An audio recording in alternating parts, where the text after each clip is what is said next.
Nigel and I agree on hardly anything at all.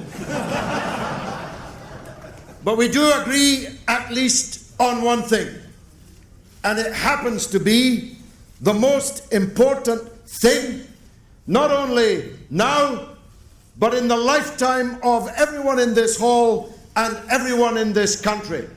It is the demand that Britain should be an independent, sovereign, and democratic country, and that means leaving the European Union.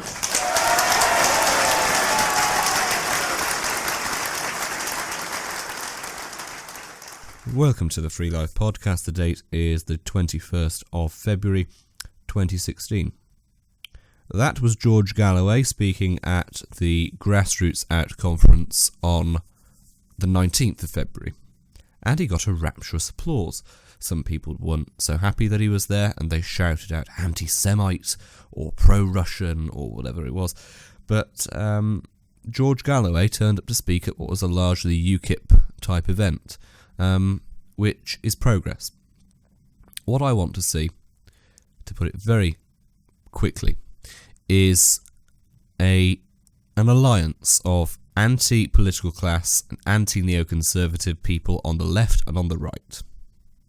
That seems to me to be the most important and most realistic strategic aim of any sensible person in this country. And only that way can you bring down the Cameron and Blair consensus. Now, this European Union campaign may lead to that. If it does, then it will have had a very useful purpose. It may lead to Cameron losing his job as Prime Minister and being replaced by someone like David Davis, or Steve Baker, or maybe Jacob Rees-Mogg, or maybe Ian Duncan Smith will have another crack at the whip. If that were to happen, then I'm not saying I'd consider rejoining the Conservative Party, but it would mean a much better government. It would mean a much better Conservative Party. It would mean an end to the post-Blair consensus. These people are, yes, they're politicians, but I don't think we can call the old Conservative Party hierarchy in any way political class members. Maybe that's me just being too nice about them. Maybe that's me being sentimental about my old political party, but I think if that happens, then that will be a good thing. I would definitely endorse David Davis or someone like that for the Conservative Party leadership. However, if David Cameron is succeeded by George Osborne, who apparently calls Blair the master, then, we won't have seen the end of the Blair consensus.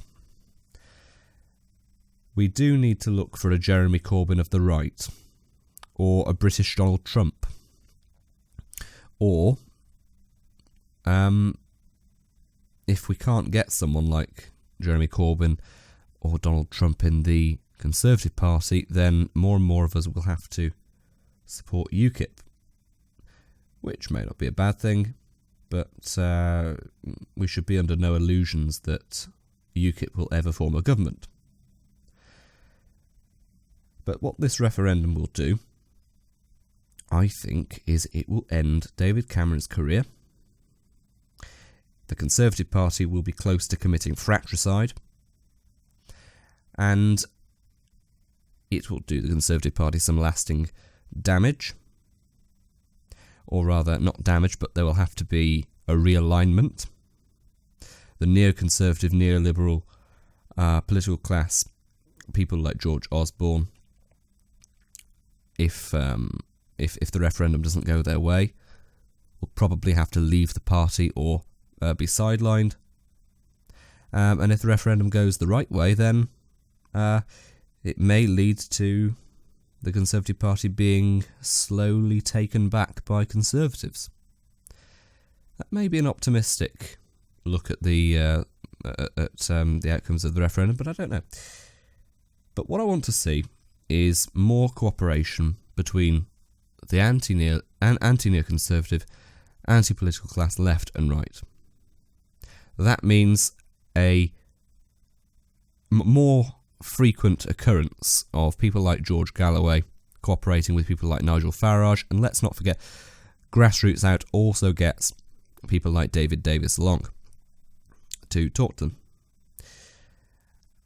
If we get, as I've said, a Jeremy Corbyn of the right elected as leader of the Conservative Party, then that may mean the two leaders of the major two political parties in Westminster are men who have some respect for the old constitution.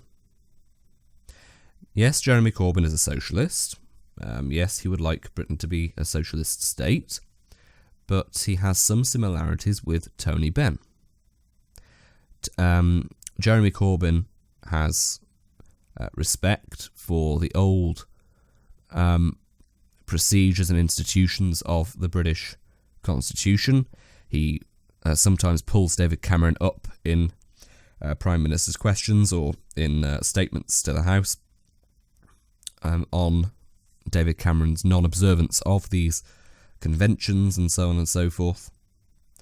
And if we were to get, let's say, David Davis as leader of the Conservative Party, then you would have two leaders of the major political parties who are in agreement over how you do politics, i.e. in a fairly civilised way, in a non-media driven way, in a way that reflects actual ideas and actual political differences in political philosophy, with the only similarities between the two parties, as I've said, being that they observe some standard of decency. Now, all of this is more important than whether or not we leave the European Union. Let's not forget, Parliament is sovereign. Parliament can take us out of the European Union. We can leave the European Union. That is why we're having the referendum. We're having the referendum as a merely consultative referendum. It isn't legally binding. The referendum will determine whether or not the executive and then through Parliament decides that we should leave the EU. So Parliament is still sovereign. The EU has no power of its own. The EU is a cartel of various European states, and they pool their sovereignty, but they don't lose their sovereignty. That means that the enemy is not in Brussels, but the enemy is instead in Westminster. Now, that doesn't mean that we shouldn't leave the European Union. Of course we should leave the European Union, because there would be many incidental benefits of leaving the European Union. We would come out of a number of environmental and socialistic and corporate restrictions and regulations and so on and so forth. But the sole benefit of leaving the European Union would be that our own ruling class would become more visible, and they would have to search around for another fig leaf to cover up their own policies. And we will have to be very vigilant if we leave.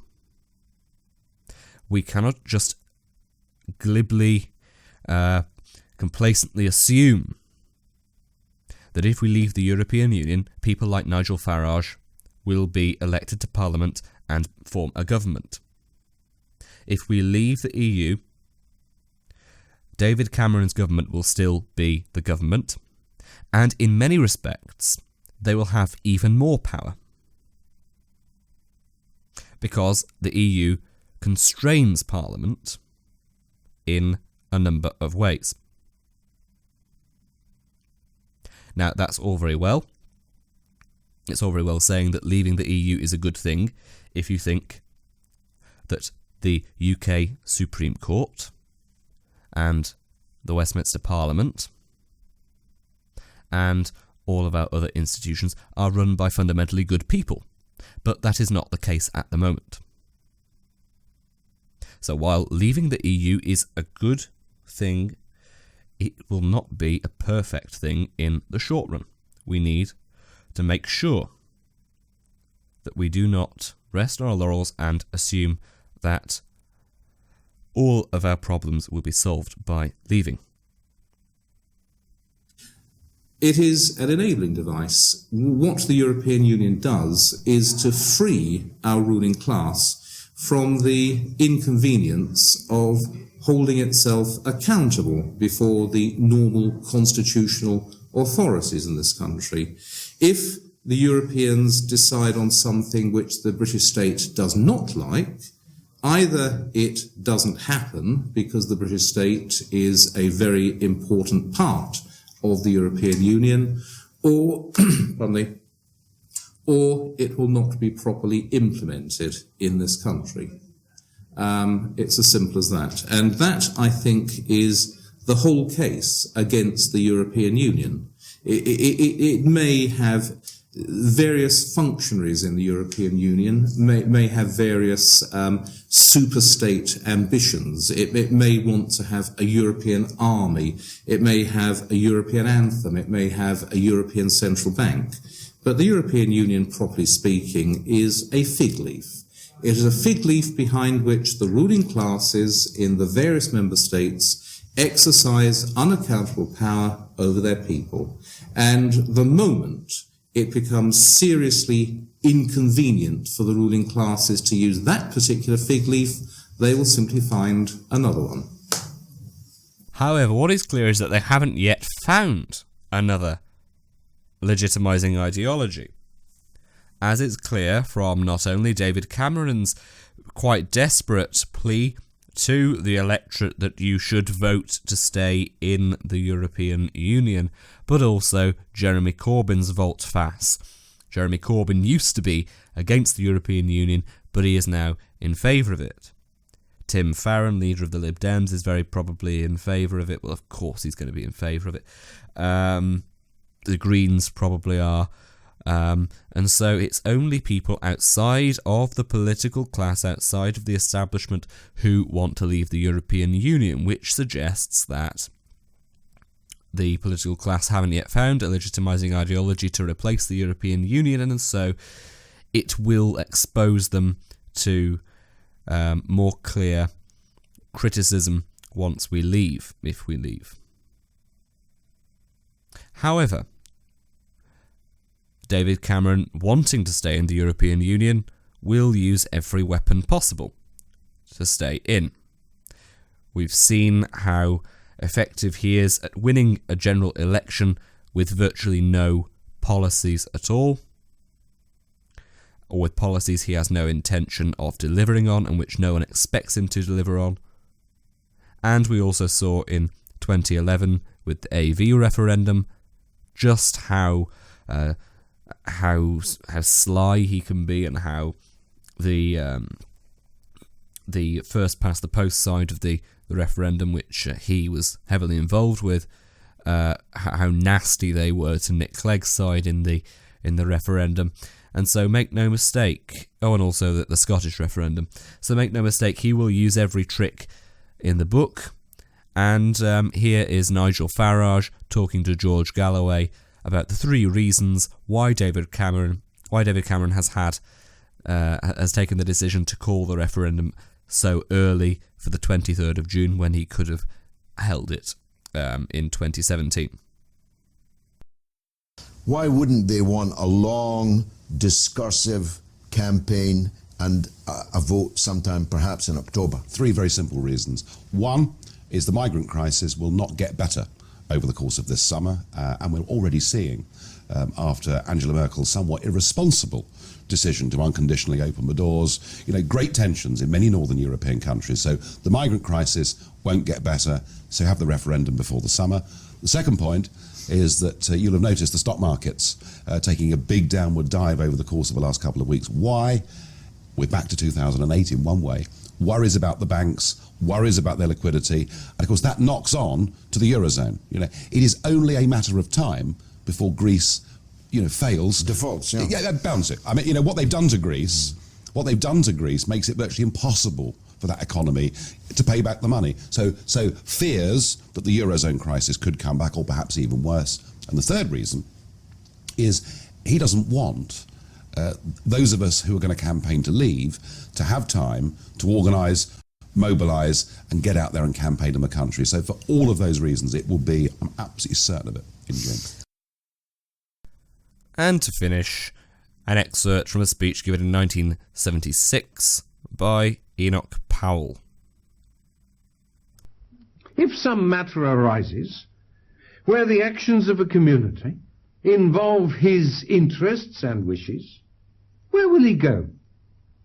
He will go to the representative elected for that very purpose, to an assembly to which all the proposals of a commission are submitted, and which can directly call before it the members of a commission to argue and to explain. He will not go to his representative in the provincial assembly at Westminster, who can act only indirectly through the British member of the Council of Ministers, and who would be told very smartly by the British minister in Parliament that all these matters are dealt with in thorough detail and successive stages by the elected European Assembly and its committees. What business, he would be asked, was it of his, who had merely stood for the British Parliament, to try to debate it all over again and to interfere with matters exhaustively studied and settled by those properly mandated for the very purpose? In any case, the British minister at the Council is a member of a team which decides collectively and can less than ever be bound by the views and wishes of the local parliamentarians elected upon local issues. Those, therefore, in Parliament who vote for the institution of direct elections from the United Kingdom to the Assembly of a Community will be voting to confirm that extinction of the United Kingdom as a nation, and to reaffirm that determination to make it a province of a European state, which was implicit in the act of British membership itself. The battle for and against the survival of the British nation will be fought again upon that battlefield. This time, it must be won.